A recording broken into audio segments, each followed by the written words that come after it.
Refraction of light पे लिखिएगा the change in direction of light, बातें नहीं भैया please,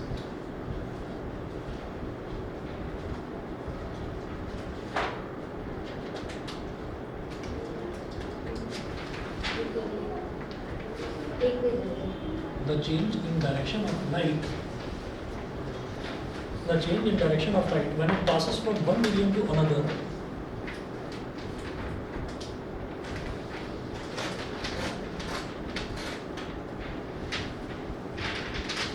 when it passes from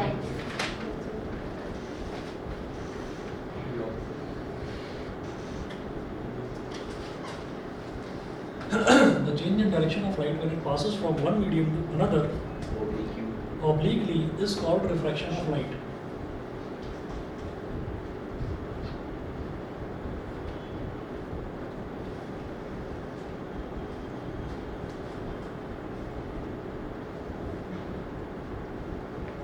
Is called refraction of light,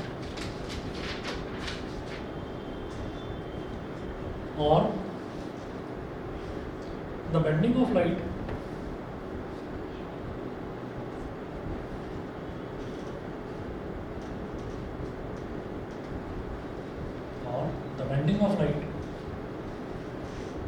when it goes from one medium to another obliquely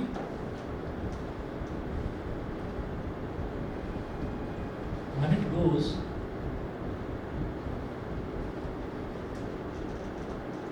from one medium to another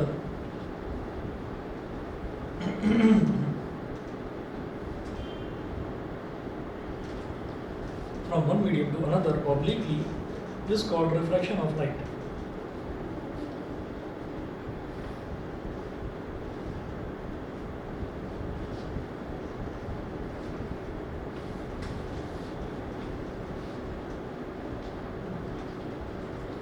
Is called refraction of light.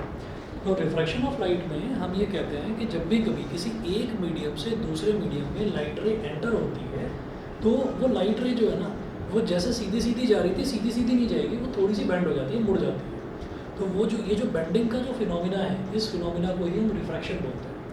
Reflection में क्या होता है, bouncing back of light, कि light गई टकराई और वापस आ गई, उसको तो बोलते हैं रिफ्लेक्शन। और रिफ्रैक्शन में क्या होता है कि लाइट जो है टकरा कर वापस नहीं आती, लाइट जो है वो एक मीडियम से दूसरे मीडियम में एंटर कर जाती है। ठीक है, तो अब आप ये देखिएगा, बहुत अच्छा एग्जांपल है कि इधर दीवार है। रिफ्लेक्शन खत्म हो गया। हाँ, रिफ्लेक्शन खत्म। क्या मैं एक क्लास में नहीं आया, खत्म हो गया रिफ्लेक्शन। हाँ, तो कोई बात नहीं, वीडियो देख लेना, समझ में आ जाएगा। अब आप ये देखिएगा कि जैसे हमने एक दीवार की बात करी कि इधर दीवार है लेकिन इधर ग्लास लगा हुआ है, तो हम अगर मान लीजिए यहाँ दीवार पर लाइट को स्ट्राइक करवाते हैं या किसी भी चीज़ को स्ट्राइक करवाते हैं तो लाइट जो है यहाँ से टकरा कर वापस आ जाएगी। लेकिन अगर हम ग्लास पर लाइट को स्ट्राइक करवाते हैं तो वो वापस नहीं आएगी, वो आर पार निकल जाएगी। ठीक है ना, तो इसी को हम क्या बोलते हैं, रिफ्रैक्शन, या आर पार निकल जाना, एक जगह से दूसरी जगह चले जाना, दिस इज कॉल्ड रिफ्रैक्शन। इसका एक एग्जाम्पल लेते हैं, ग्लास स्लैब का, रिफ्रैक्टिंग ग्लास स्लैब।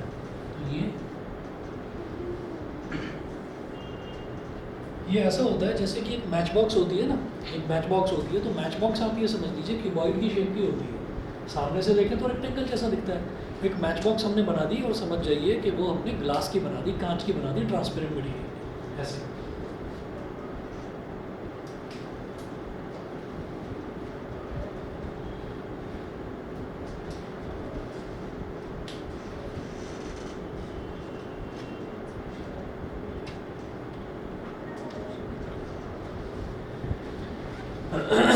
ठीक है, तो अब आप ये देखिएगा कि ये एक क्यूबॉइड है और क्यूबॉइड किस चीज़ का बना हुआ है, कांच का बना हुआ है।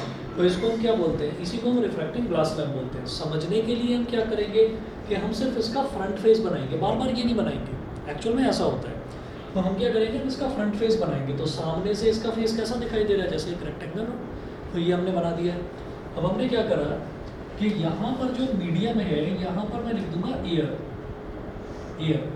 अब लाइट रे एयर से आ रही है, ऐसे आई है, और ऐसे सीधी नहीं आएगी, मतलब परपेंडिकुलरली नहीं आएगी। नॉर्मली का मतलब होता है कि लाइट रे ऐसे स्ट्राइक करे, नॉर्मली का मतलब 90 डिग्री के एंगल पर।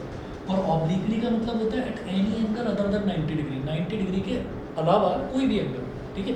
मतलब लाइट रे सीधी एंटर ना करके टेढ़ी एंटर करेगी। ऑब्लिकली का मतलब होता है टेढ़ा, ठीक है। तो हमने क्या करा, ऐसे एक लाइट रे स्ट्राइक करवाई है इस तरह से, ऑब्लिकली एंटर कर रही है। जिस पॉइंट पर ये स्ट्राइक करेगी that will be called point of incidence. तो वहाँ पर एक नॉर्मल बना दो, यानी कि एक परपेंडिकुलर बना दो। तो this is called normal, this is called incident ray, incident ray. और फिर क्या होगा, ये नॉर्मल ऐसे बनेगी इस तरह से।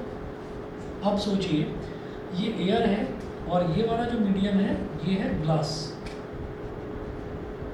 ये है ग्लास। अब क्योंकि ट्रांसपेरेंट है, पीछे से पॉलिश्ड नहीं है, पीछे से पॉलिश्ड होता मिरर की तरह तो टकराता और वापस आ जाता लाइट रे। लेकिन अब क्या है कि ट्रांसपेरेंट है, तो ट्रांसपेरेंट का मतलब क्या है कि लाइट रे यहाँ से इसके अंदर एंटर करेगी। अब देखिएगा कि एयर जो है, एयर एक रेयरर मीडियम है। रेयरर मीडियम समझते हैं क्या होता है? रेयरर मीडियम का मतलब ये होता है कि जिसमें पार्टिकल्स जो है खुले खुले होते हैं। मैं एयर की बात करूँ तो एयर में ऐसे ऐसे हम हाथ आराम से घुमा सकते हैं, ठीक है। और जब हम इस तरीके से हाथ घुमाते हैं तो हमें अपने हाथ पर ना ऐसा लगता है कुछ हवा लग रही है जैसे। तो वो क्यों लगती है? वो इस वजह से लगती है क्योंकि हमारे आसपास जो है वो एयर के पार्टिकल्स हैं। तो वो एयर के पार्टिकल्स हमारे हाथ से टकराते हैं और जब वो टकराते हैं तो हमको लगता है कि हाँ एयर टकरा रही है। अब जितनी स्पीड से हम हाथ को ऐसे ऐसे घुमा रहे हैं, स्विमिंग पूल में जाकर इतनी स्पीड से घुमा सकते हैं, ऐसे ऐसे घूमेगा, ठीक है। अभी चाटा अच्छा, मतलब प्रैक्टिस होता है उसमें भी कुछ कुछ लगता है कि एयर भी लगी और थप्पड़ भी लगा।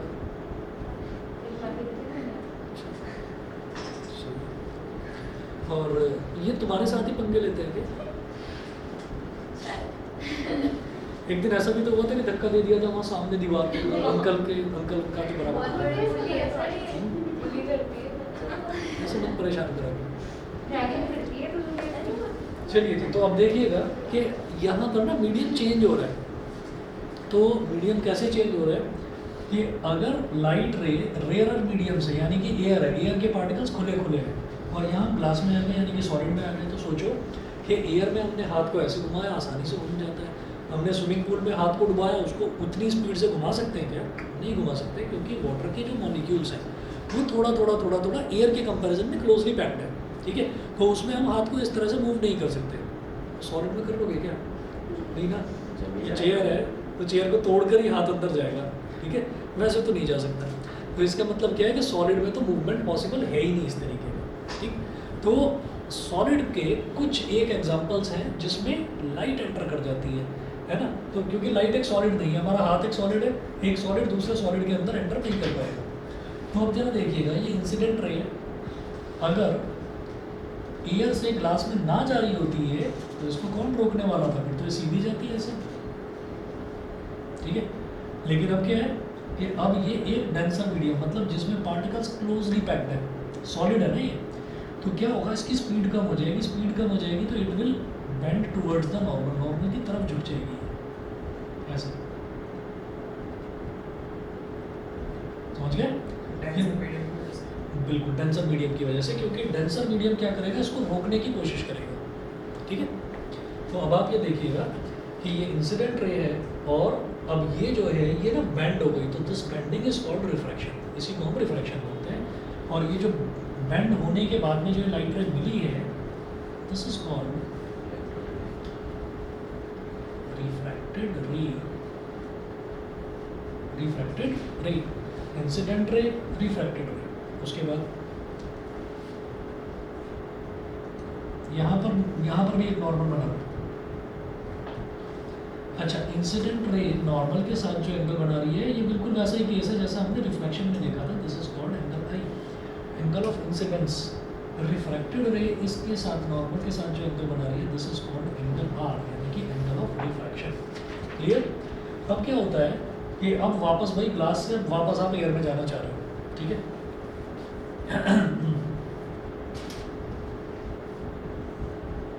तो अब लाइट रे क्या होगी, ये जो ओरिजिनली इंसिडेंट लाइट रे थी उसी के पैरेलल हो जाएगी, उसी के पैरेलल हो जाएगी। और ये लाइट क्या है, कहते हैं ना emerging out of something, emerging out of something, किसी चीज़ में से होकर बाहर निकलना। तो ये लाइट रे जो है ये ग्लास स्लैब में से होकर बाहर निकल रही है, इमर्ज आउट हो रही है। तो इसको क्या बोलते हैं? इमर्जेंट रे।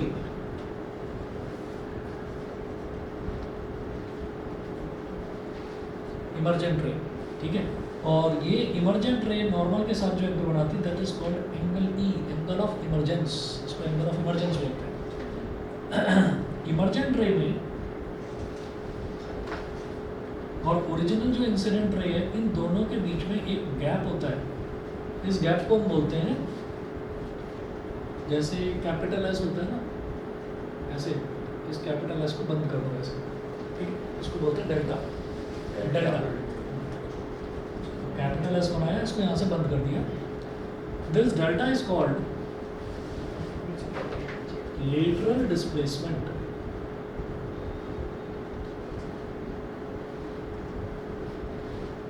इसको बोलते हैं लेटरल डिस्प्लेसमेंट। तो सारी टर्म समझ में आ गई, ठीक है। लाइट रे का बेंड हो जाना मतलब मुड़ जाना, लाइट रे वापस नहीं आ रही है, जहाँ से उसमें रिफ्लेक्शन होता तो यहाँ से टकराती और यहाँ चली जाती है, angle i is equal to angle r हो जाता, ठीक है। इधर आई, इधर मुड़ी, इधर निकली, मतलब जाती जा रही है सीधी, कहीं वापस आने का सवाल नहीं है। तो इसको बोलते हैं रिफ्लेक्शन।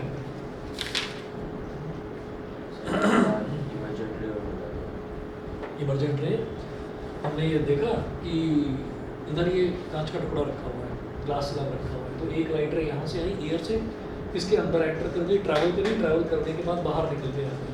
तो जो चीज़ बाहर निकल कर आती है लाइट रे, उसको इमर्जेंट रे बोलते हैं, बस, ठीक है।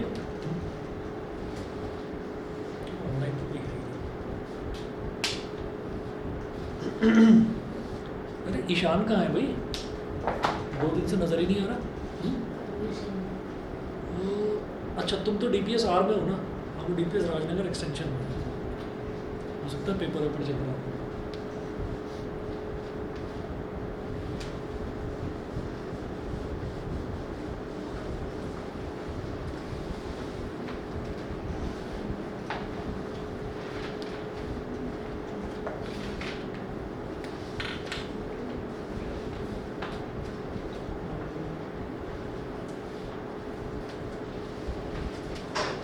हाँ जी, अब नोट करेंगे, लिखेंगे cause of refraction.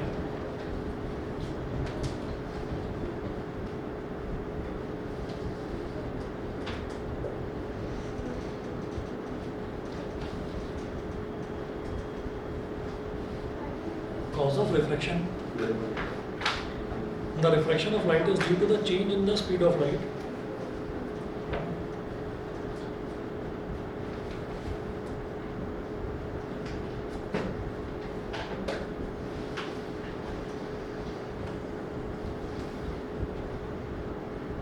The refraction of light is due to the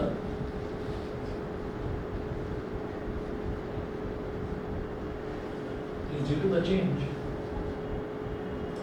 in the speed of light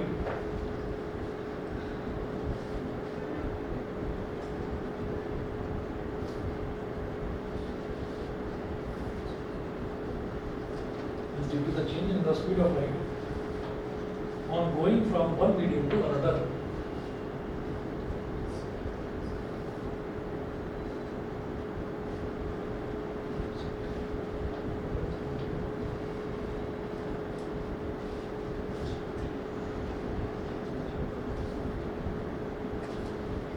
The refraction of light is due to the change in the speed of light on going from one medium to another.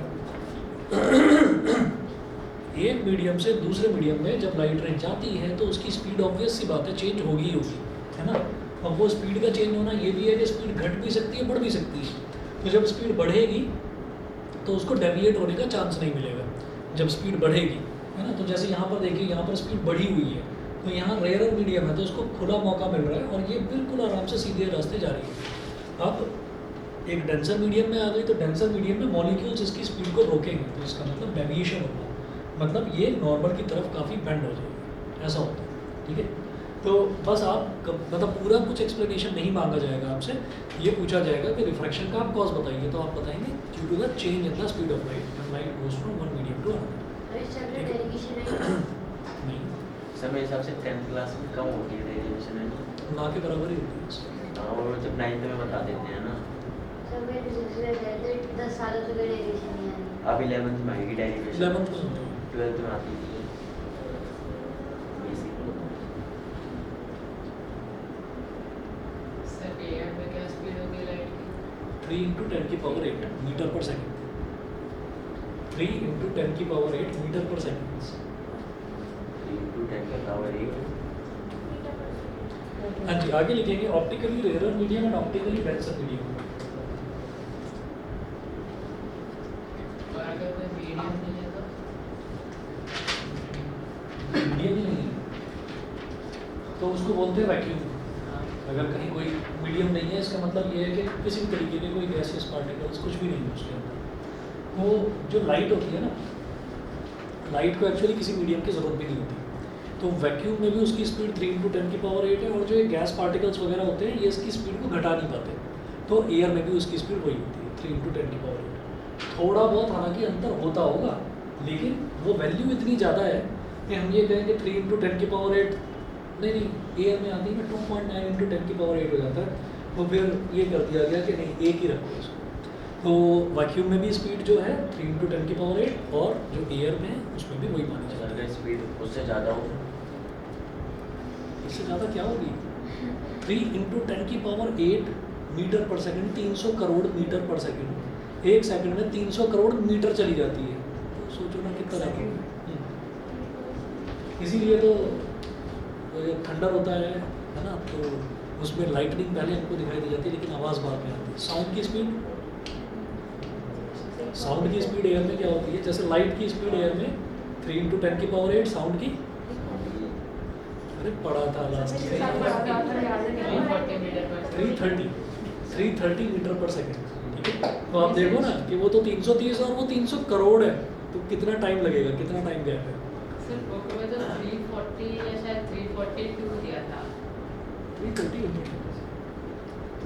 देख लेना। Optically rare medium,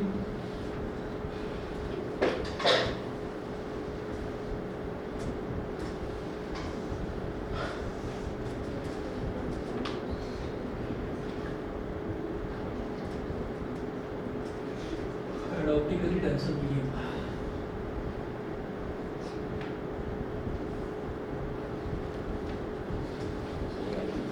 देखिएगा, a medium in which the speed of light is more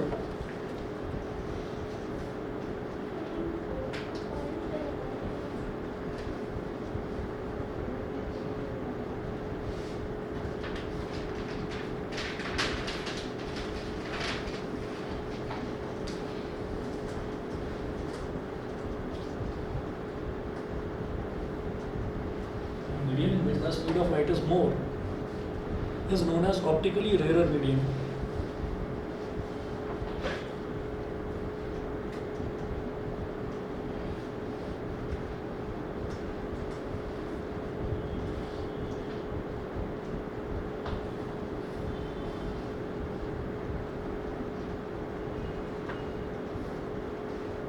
Is known as optically rarer medium. उसके बाद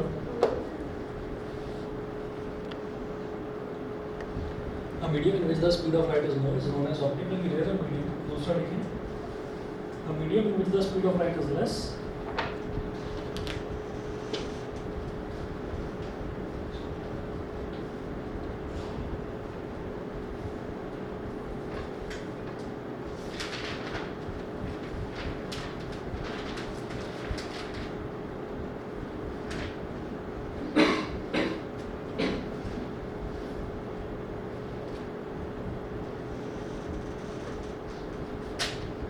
is known as optically denser medium. अच्छा, anything which is related to light is called optical thing. कोई भी चीज़ जो light से relate कर रही है उसको हम ऑप्टिकल्स बोल देते हैं। तो इसलिए क्या कहा जाए, क्या कहा जा रहा है? Rare medium. तो रेयर बोलो ना, ऑप्टिकली रेयर का मतलब क्या है? ऑप्टिकली मतलब लाइट के लिए वो बड़ा खुला खुला मीडियम है, बड़ा खुला खुला, बड़ा रेयर मीडियम है। ठीक है, लाइट के लिए वो बड़ा डेंसर मीडियम है, बहुत डेंस मीडियम है। जैसे पानी है ना, तो लाइट के लिए पानी भी काफ़ी डेंस मीडियम है, हमारे लिए उतना डेंसर नहीं है ना। सॉलिड के लिए उतना डेंसर नहीं है, हम तो पानी में आराम से बैठ भी सकते हैं, कोई प्रॉब्लम नहीं। ठीक है, लेकिन लाइट के लिए वो काफ़ी डेंसर मीडियम है, क्योंकि लाइट अपने आप में एक डिस्टर्बेंस होता है, लाइट कोई पकड़ सकता है कि लाइट को पकड़ लो, है ना, पकड़ा नहीं जा सकता। तो ये एक डिस्टर्बेंस होता है। लाइट की भी दो थ्योरी चलती हैं, एक होती है पार्टिकल थ्योरी, मैंने जो नोट्स जिन बच्चों को दिए हैं, एक पार्टिकल थ्योरी और एक वेव थ्योरी। तो वो जो पार्टिकल थ्योरी वो सिर्फ समझाने के लिए शुरुआत में दे रखा है, लेकिन 10th में कभी पूछा नहीं जाता कि क्या पार्टिकल थ्योरी होती है, क्या वेव थ्योरी होती है, ठीक है। चलिए, तो ऑप्टिकली रेयर मीडियम जो खुला खुला मीडियम होगा, ऑप्टिकली डेंसर मीडियम जो काफ़ी क्लोजली पैक्ड मीडियम होगा। हो उसके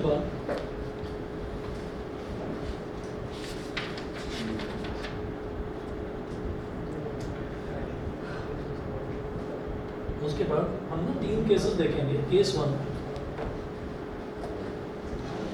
इसी में रेयरर और डेंसर में 3 केसेस देखेंगे।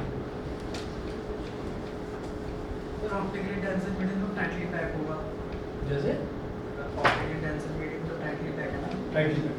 और सर आपने उससे पहले भी नाम लिया था, क्या था वो? Optically rarer medium, optically rarer medium हो गया, उसमें जो मॉलिक्यूल्स हैं उनके बीच में सेपरेशन बहुत ज़्यादा होगा, मतलब खुला खुला मीडियम होगा।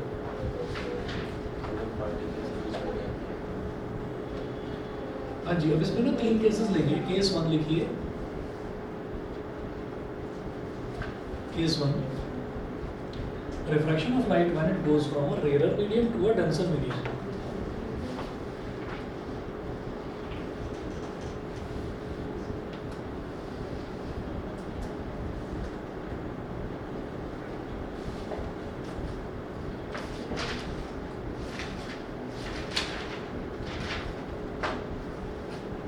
When it goes from a rarer medium to a denser medium.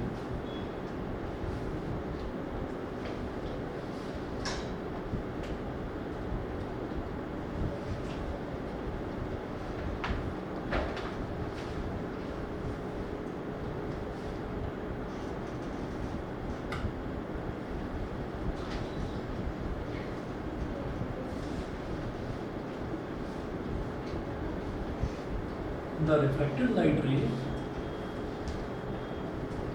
bends towards the normal. The refracted light ray bends towards the normal. जो refracted light ray है वो normal की तरफ झुक जाती है। तो एग्जाम्पल वो सॉरी इसका डायग्राम देखिए।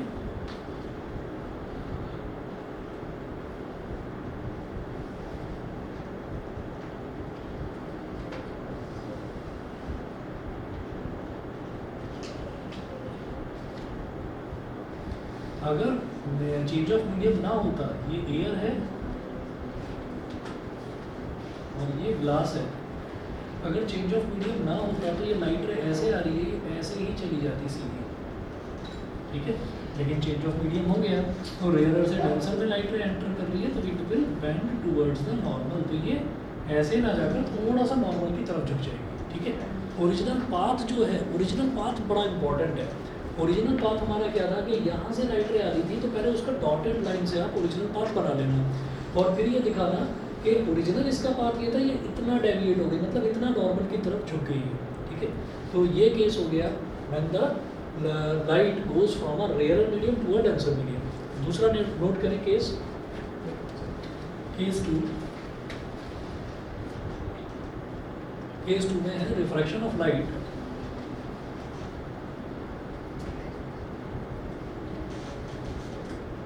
refraction of light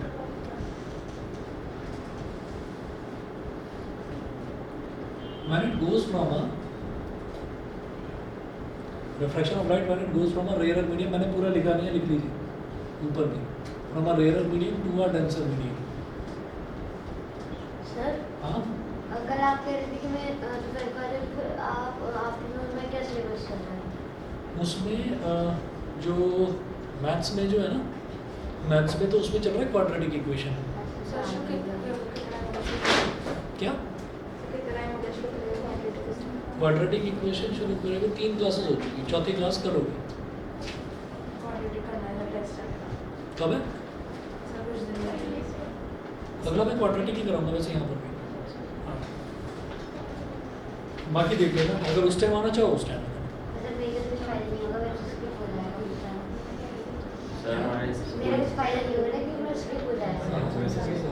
अच्छा आप लोगों का समर ब्रेक कब से है?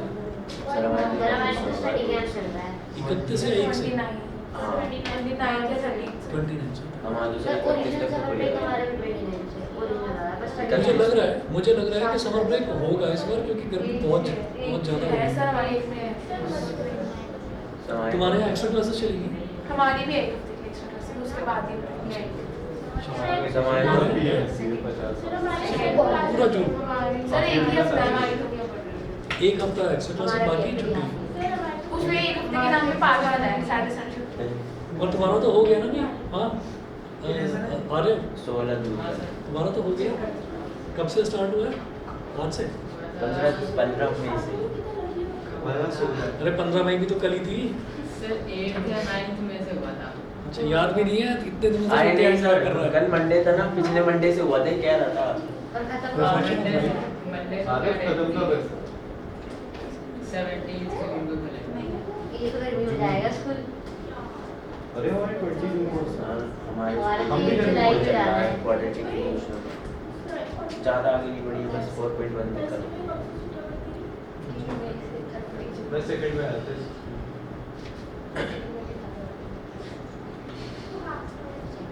15 डेज पहले से पढ़ा।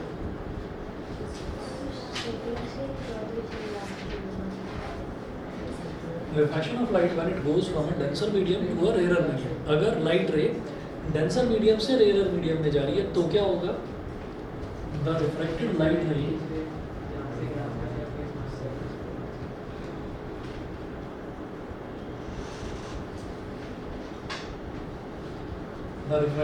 रे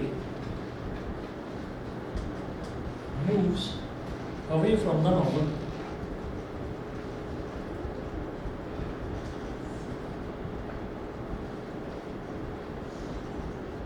Moves away from the normal, कि नॉर्मल से दूर की तरफ भागती है राइट रे। जब वो डेंसर से रेयर में जाती है तब।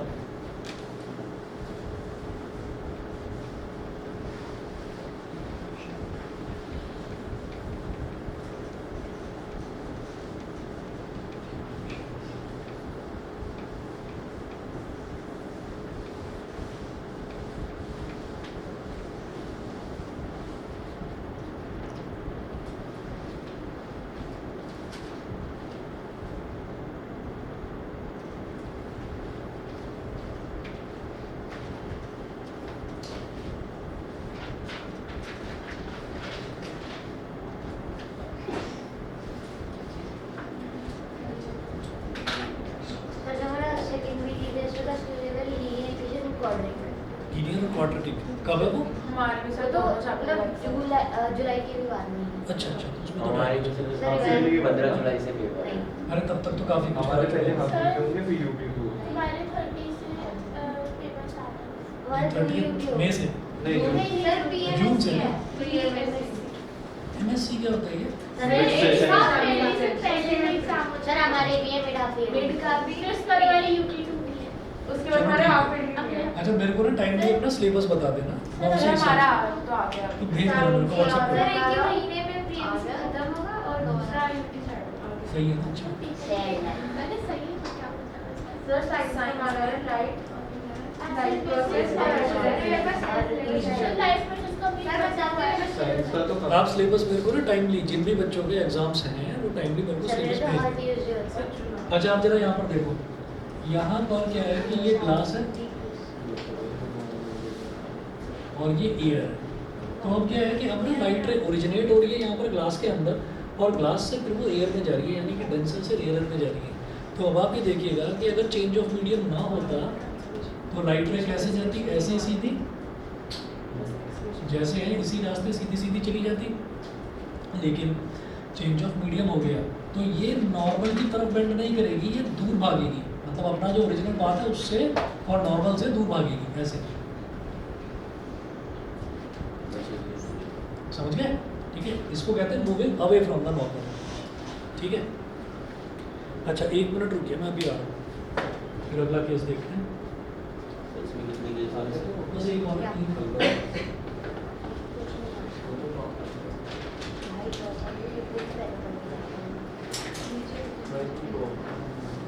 भाई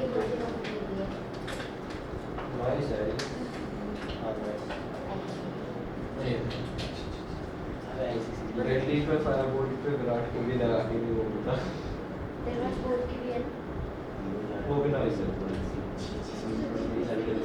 नॉइस भी वो बैटरी टाइप पे तो मेरे को वही चाहिए क्योंकि मैं चार्ज में लगाना तो हूँ चाहिए किसके पास होगी नॉइस दक्ष रीजन है क्या करना है उसे? भाई मैं ना पेज लाया ना पेन लाया अबे तू पहले रे वाला फिर भाई तू आया क्यों पेज दे कहाँ से तू क्या ले अपना नाम वो वाली करें स्टैटिक और smooth file that's why you didn't work in लिख यू अबे ना बता टाइम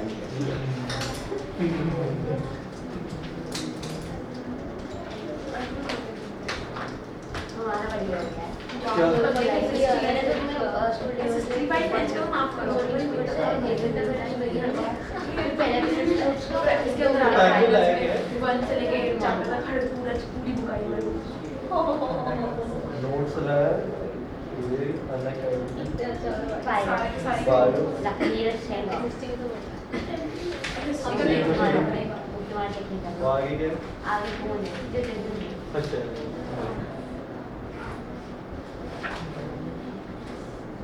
मैंने इसके फोन पे एक लिंक खोली थी उसका इंस्टा स्नैप सबका आईडी पास है हिंदी बताओ उसे बता भी पेपर बहुत मुश्किल आता है बता भी बता ओ माय गॉड यूज ही नहीं करना पाया टीचर कह रहे थे तुझे ना मैं एक लिंक दूंगा उस पे अपनी यूपीआई पिन डाल दो तेरे को 1000 रुपए मिलेंगे अच्छा हुआ मैंने अरे किसी के फोन पे पेटीएम फ्रेंड्स हो जाती है पेटीएम है मेरे पास है मेरे पास अरे तो बन तो जाता है फेक आईडी तो मैं चला ओए मेरे पास है मेरे पास नहीं मैं पैन पे यूज करता हूँ टीनेजर्स में मैं तो पढ़ा भी जाता है किसका वीडियो 4000 सिलेबस हो गया मैं बुक से पढ़ती लोग ऐसे बुक scan- में ही बुक में ही है इसमें ना अमाउंट में 1000 है। डालना मम्मी के फोन 10 से फिर यूपीआई पिन टाइम। डलवा रहे थे तो 1000 रुपीस मिलते करो स्कैन भाई ये आईडी हैक करेगा ये है आईडिया भाई ये सारी टेक्निक्स वाली ये समझा नहीं न्यूरल सही आंसर देगा पढ़ाते ना पड़ेगा मुझे कहते हैं बस ऐसे ही तो तुम्हारा आईडी पासवर्ड ये काम कर ऐसे करके करके ट्यूशन आ गलती से भी मतलब कितनी आई थी यस ज़्यादा करता कभी बहुत बढ़िया तो नाम है क्या ये बताते हैं मेरा डेंटिस्ट के बारे में चीज़ नहीं बता दी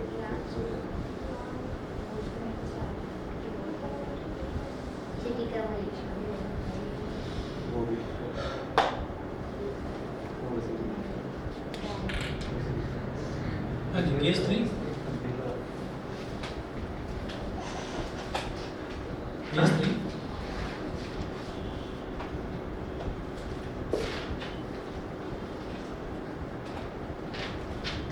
light falling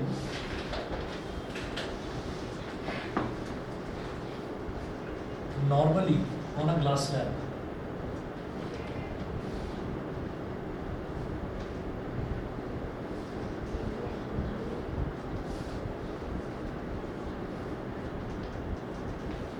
Light falling normally on a glass slab. If the incident light, देखिए, if the incident light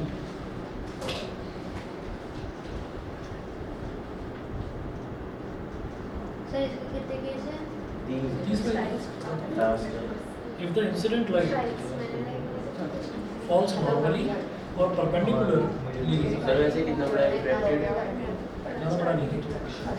refraction तो मतलब सर इसमें केवल ग्लास स्लैब का ही है मतलब कहीं इसमें भी कॉन्वेक्स या कॉन्वेक्स वो है, वो सब कुछ है। If the incident light falls normally or perpendicularly onto the surface of a glass slab,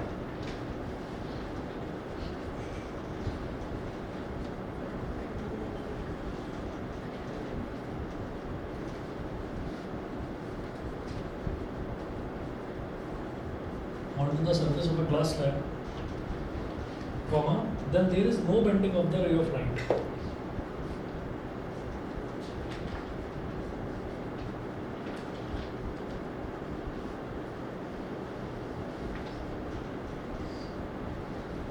No bending of the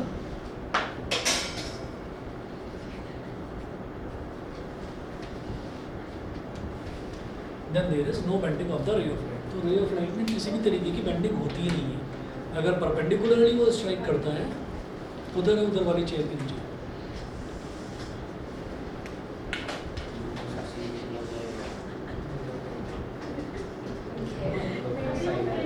मतलब जिसमें तो बैंड नहीं होगा तो सीधा चला जाएगा। सीधे चला जाए। एक भी कॉपी नहीं है।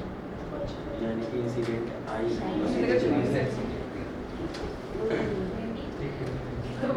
सर जी बोलिए। कल जिसमें चैप्टर में क्वेश्चन सॉल्व करा तो एक मैथ क्वेश्चन में डाउट था। कल ही देखूंगा ना उसको। सर वो वैसे ये था रूट इक्वेशन रूट कल देखूंगा, अभी पहले से कर। ठीक है। सही से क्या पूछा था? मैंने कहा कल पूछूंगा, तू बता रहा है क्वेश्चन। चलिए ये देखिए, तो इंसिडेंट रे अगर स्ट्राइक करा नॉर्मली यानी कि परपेंडिकुलरली, अगर परपेंडिकुलरली स्ट्राइक कर रही है कोई इंसिडेंट रे तो उसमें किसी भी तरीके की बेंडिंग नहीं होगी, वो बिल्कुल एज इट इज सीधी निकलेगी। ये तीसरा केस, मतलब किसी तरीके की कोई बेंडिंग नहीं, मतलब कोई भी रिफ्रैक्शन नहीं होता इस केस में। अगला देखिएगा, बस नहीं अभी दिखा रहा था कि इसमें भी कुछ बैंड करेगा। अरे कुछ बेंड नहीं होगा भाई, जब यहाँ लिख दिया देयर इज नो बेंडिंग तो नो का मतलब होता है नहीं। नहीं सर वो नोट्स में मुझे दिखा रहा था। तो अबे डायग्राम भी बना दी। मतलब कुछ भी दिक्कत होगी तो मैं फंसा देता है। नहीं से क्यों फंसाऊंगा?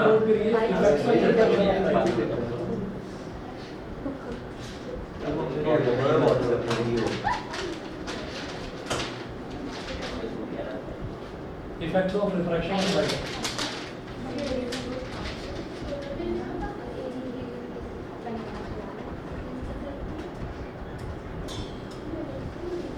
Effects of refraction of light. तो रिफ्रैक्शन के ना काफ़ी सारे इफेक्ट्स होते हैं। जैसे फॉर एग्जांपल अगर हमने जैसे एक ग्लास टम्बलर ले लिया, कांच का ग्लास लिया, क्या हो गया?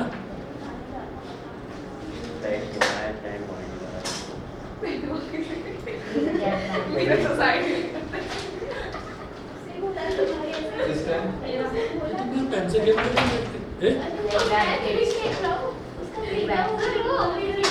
तुम्हें क्या हो गया, तुम उठा लेते। बैठी वहाँ है, पेन गिरा वहाँ है, ये तो कुछ फेंकना हुआ है ना। अबे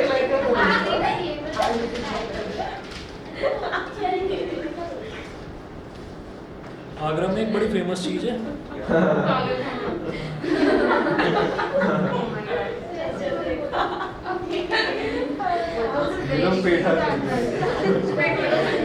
कोई पेठा सोच रहा है, कोई ताजमहल सोच रहा है ना, लेकिन उसने सोच लिया।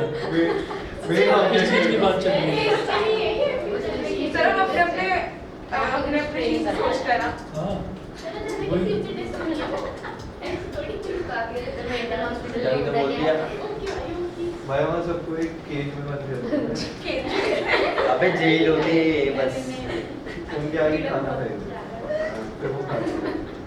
ऐसे package effects of refraction of light. तो जैसे मान लीजिए हमारे पास कोई एक ग्लास है और उस ग्लास के अंदर पानी हमने भर रखा है और हमने उसके अंदर एक पेंसिल को डिप कर दिया है, तो वो पेंसिल हमको सीधी दिखाई नहीं देगी, पेंसिल थोड़ी सी टिल्ट हो जाएगी। ठीक है, तो ये भी रिफ्रैक्शन का ही एक इफेक्ट है। फिर क्या होता है कि कई बार हम पानी के अंदर मतलब कोई बाल्टी है, बाल्टी के अंदर हमने पानी भर रखा है, उसके अंदर हमने कॉइन डाल रखा है। ठीक है, कॉइन है ना, ये छोटे सिक्का, छोटा जो बच्चा है, छोटे बच्चे को कहेंगे बेटा ये सिक्का निकालना, तो छोटा बच्चा सोचेगा कि मेरा हाथ तो जा रहा है, सिक्का मेरे हाथ में आ नहीं रहा है। मतलब इट्स नॉट लाइक दैट कि उसका हाथ छोटा है, वो दिखाई ऐसे देता है, सिक्का ऐसे दिखता है जैसे थोड़ा ऊपर है, उभरा हुआ है, लेकिन एक्चुअल में वो गहरा होता है। वही चीज़ स्विमिंग पूल में होती है कि जिसको तैरना नहीं आता तो ट्रेनर की ज़रूरत इस वजह से होती है क्योंकि वो सोचता है बस इतना गहरा, बस ये है ना, मैं आराम से कर जाऊँगा, है ना। और फिर जब वो पहुँचता है अंदर तो पता चलता है कि बिल्कुल गया नीचे। ठीक है, तो होता क्या है कि एक चीज़ जो हमको अपीयर होती है उसको हम बोलते हैं अपीयरेंट, और एक चीज़ जो सचमुच में होती है उसको हम बोलते हैं रियल। तो दो चीज़ें होती हैं, रियल को बोलते हैं रियल डेप्थ, और एक होती है अपीयरेंट डेप्थ, कि डेप्थ स्विमिंग पूल की लगती है कम, लेकिन एक्चुअल में डेप्थ जो है वो होती है ज़्यादा। ठीक है, तो देखिएगा जरा। सर इसमें जो मिराज रिलेशन है, मिराज नहीं मेरा वो अलग चीज़, सर बिल्कुल अभी अलग हमें वही पढ़ा रहे हैं। चीज़। मनी वो छोड़ो, मैं उसको बाद में बताऊँगा, उसका इससे भी लेना देना नहीं। नोट कीजिएगा, 3 इफेक्ट्स देखेंगे। पहला है plastic partly emerged in water.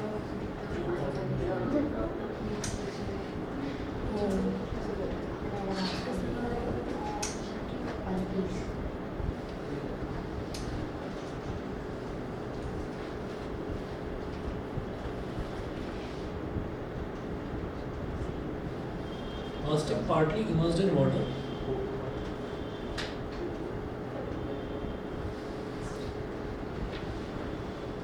Appears to be bent at the water surface.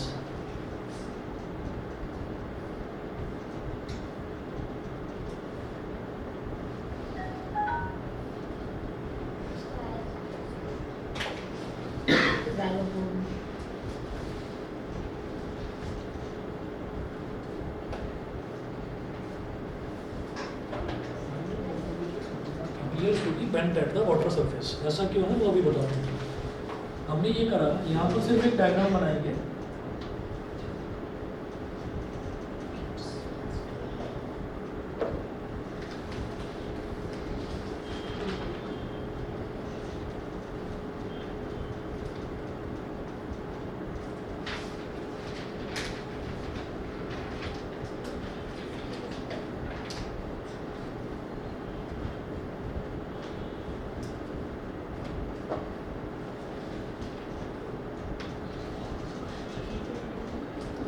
ठीक है, तो ऊपर एयर है और नीचे वाटर है, पानी भरा हुआ है इसके अंदर। तो यहाँ पर हमने एक कोई भी स्टिक वो डिप कर दी इसमें ऐसा।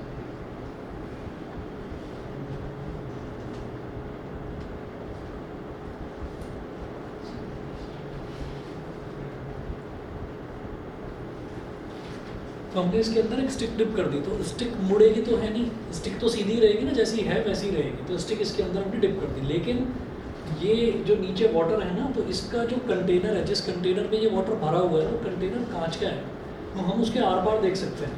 ठीक है, तो जब हम उसके आर पार देखते हैं तो हमको साइड से अगर हम देखेंगे तो हमको स्टिक बिल्कुल सीधी दिखाई देगी, लेकिन अगर हम ऊपर से देखेंगे तो ये जो स्टिक है ये हमको थोड़ी सी टिल्टेड दिखाई देगी। कैसे दिखाई देगी वो देखना।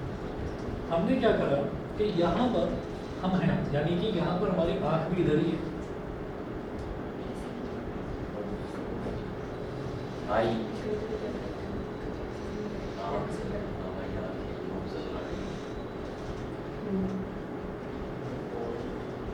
देखिए भाई ये ये लिख तो दीजिए। सामने से तो दिखाई देती है।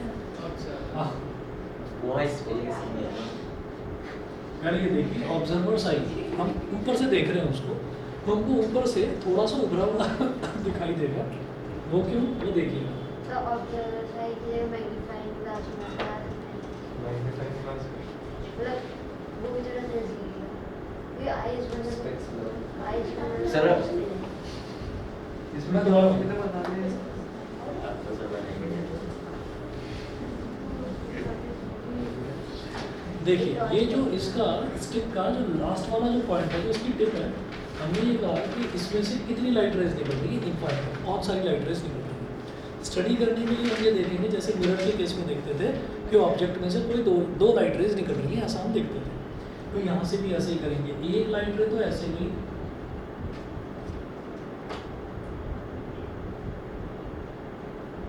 ऐसी गई, और दूसरी लाइट रे ऐसे गई,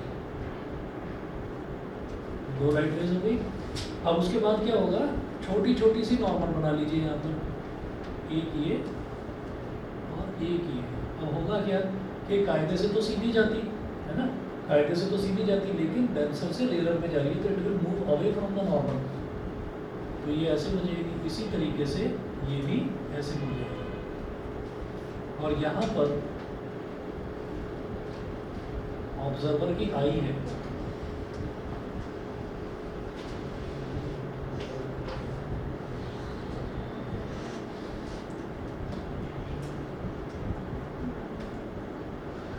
आई लिखा है उसमें।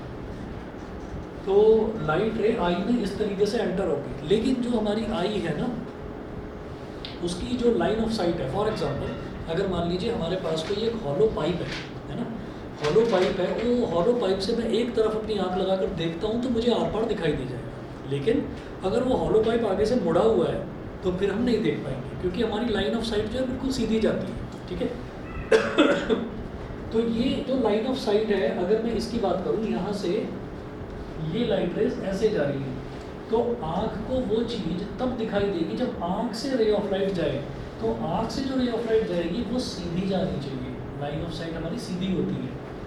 तो क्या करेंगे, इसको ऐसे एक्सटेंड कर दिया यहाँ से और इसको एक्सटेंड कर दिया, ये दोनों के दोनों यहाँ मिल रहे हैं। इसका मतलब यही जो स्टिक है, इस स्टिक की एक नकली इमेज, अपीयरेंट इमेज, वो हमको ऐसे दिखाई देगी, ठीक है, छोटी भी हो जाएगी और टिल्ट भी हो जाएगी। तो ये रीज़न क्या है, ये रिफ्रैक्शन का रीज़न है, क्योंकि हमारी जो लाइन ऑफ साइट है वो सीधी जाती है, तो लाइन ऑफ साइट जहाँ पर इंटरसेक्ट करेगी इमेज वहीं पर बन जाएगी। समझ गए मेरी बात, ठीक है।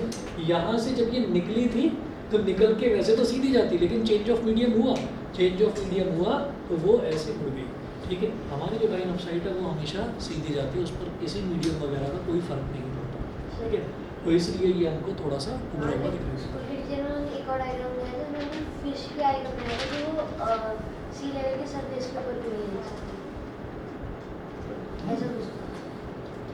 एक बार दिखाना मेरे को, नोट्स में बना रखा है, कुछ लिखा है? इसमें तो ये मैं आपको हाँ, स्कूल वाली एक बार दिखा देना बाकी कौन सा टॉपिक कराया है इसका, ठीक है। अच्छा, 2 इफेक्ट्स इसके और देखेंगे नेक्स्ट क्लास में, देखेंगे, आज इतना ही करेंगे, ठीक है।